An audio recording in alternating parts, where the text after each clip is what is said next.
beautiful, beautiful, beautiful. Right, so the coffee table project is finally completed. This is important for me, not because of how it looks, but because of the concept, the idea. It's fascinated me for a long time, and to finally have it done is very pleasing.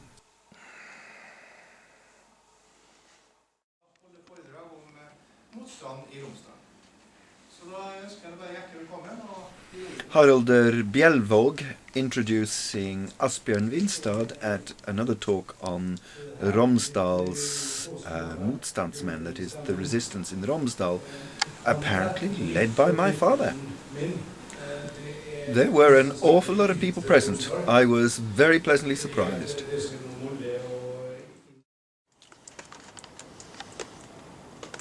The last few years has seen a great deal of variability in the weather. To have snow in April is just a little unusual. This is my barn and workshop. I spent a long time renovating this and thinking about it, but it's finally coming together. My fishing tackle and supplies workroom. I've been slowly restoring it.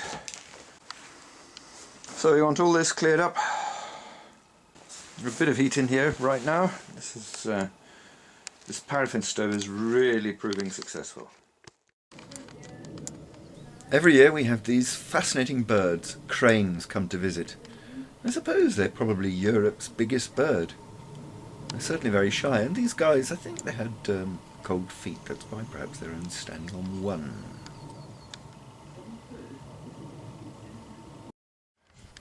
Often when you're out and about, you look over some stones and you see something floating through the air. I mean, look at this. This is what?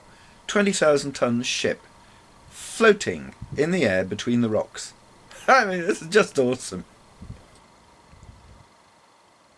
Here, instead of car boot sales, we have loppemarkets. That is, people gather in things for sale and sell them for a charity or whatever.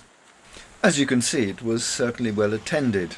I managed to find a little treasure in amongst all the books. Red, dowdy little book sitting there, and I thought, I've got to have a look at this. And it turned out to be a remarkable history. It is a history which seems to have been forgotten through time. Essentially, a trawler taken by the Germans pulled into Bergen town to have some work done, and it was carrying over 150 tons of explosives. Against all regulations, the boat was loaded in such a way that the cargo caught fire, and nobody noticed for about a day. When finally they did, it was too late, and it exploded, devastating most of the town and creating a tsunami which actually carried very large boats up onto the quay. The most common injuries was, of course, from flying glass. People were looking out of windows at the fire when it went off. There were many people on a train all looking out, seeing what was happening. When the explosion went off, every single person on the train got eye injuries. Some lost eyes, others were decapitated. It's pure horror, and it's true. The book actually is very well written, with a very harrowing personal stories. Some of the stories actually are quite miraculous too. People standing near the blast, and people on either side are completely destroyed and they're unscathed. Others standing miles away and having something landing on them and dying instantly. I have often spoken about taking personal responsibility.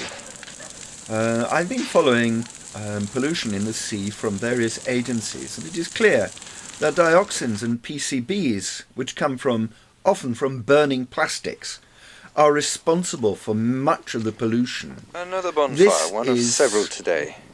Your life, this is my life. Is he really going to set fire? Frankly, I think it is time that somebody did something about it, and it looks like it's got to be me.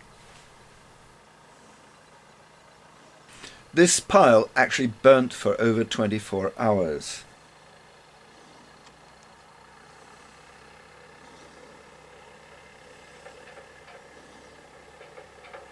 The chemicals given off from burning plastic give you cancer, among other rather nasty things. If you know anyone who has died from cancer, you will be the first to support me on this. Every so often, adults get to bring their toys into the children's playground, and by golly, they have fun. Look at this. There are the children.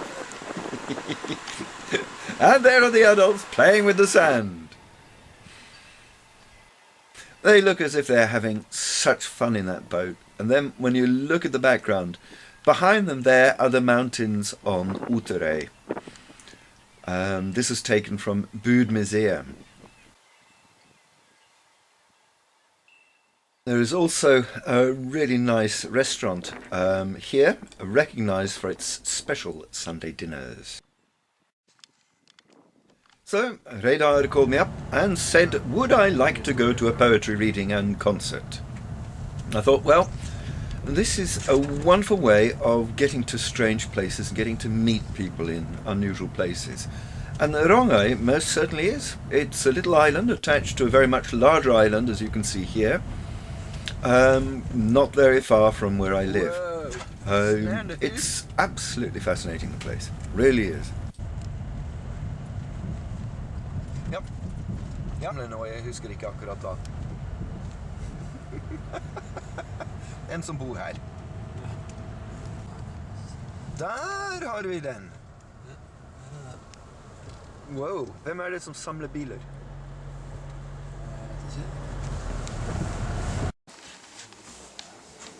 Du er? Ja, jeg heter Harald Karløy. Det er Leif fra meg. Mange takk. Men da skulle du være med nede i brygga her også. Vi har en maritim utstilling her. Det visste jeg ikke.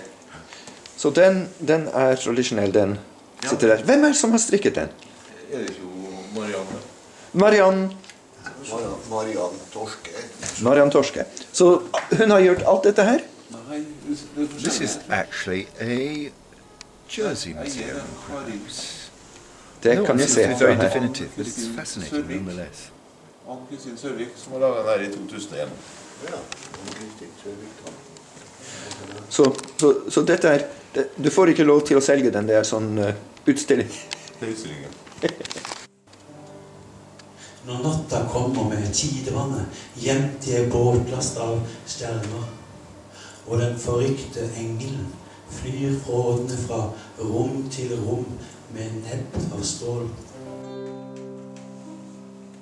The music is composed by Simon Skjeldsdalen, who is actually playing.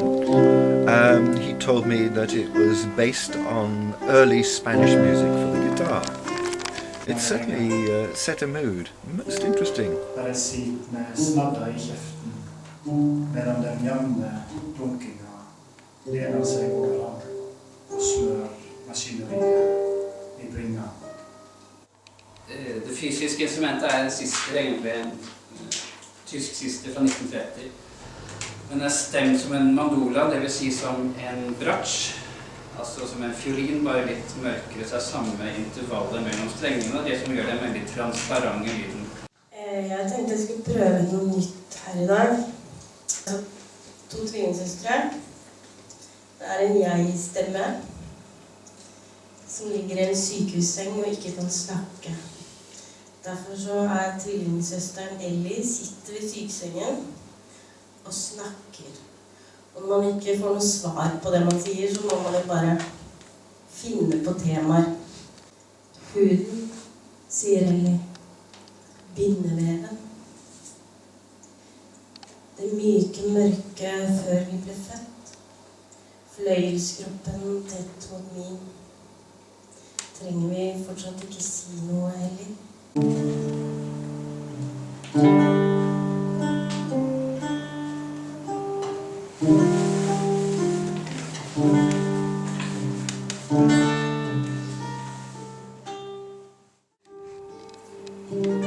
avslutter vi med en liten voggevise.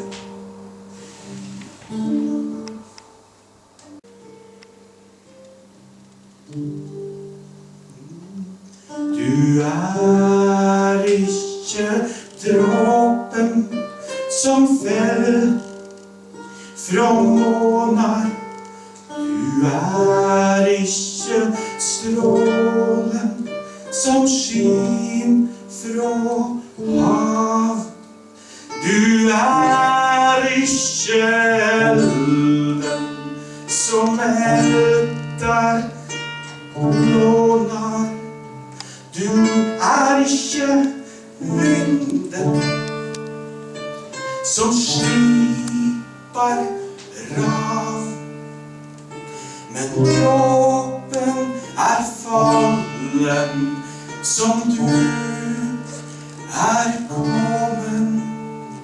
Og strålen han skein som du tok til. Andre navn. Vi bor på helt forskjellige plasser i landet, så det kanskje ikke så rart at ikke alle kunne være på alle plasser på en gang. Men det i alle fall en stor glede for oss å møtes, og det har vært en stor glede å være her i dag sammen. Så tusen takk for alle de som kom og gjorde det til den opplevelsen for oss. Så håper jeg at vi også har gitt dere noe.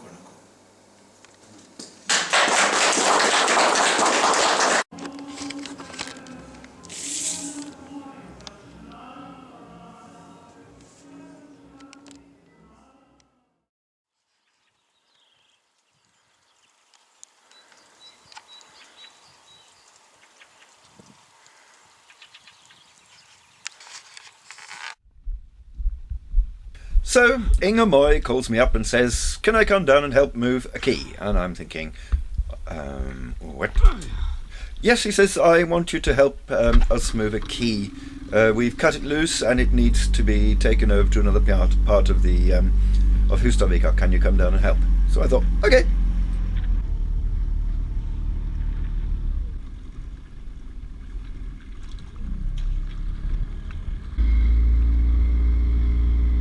Well, we tried. We tried like mad, but unfortunately, it seemed a part of it was actually still on the ground.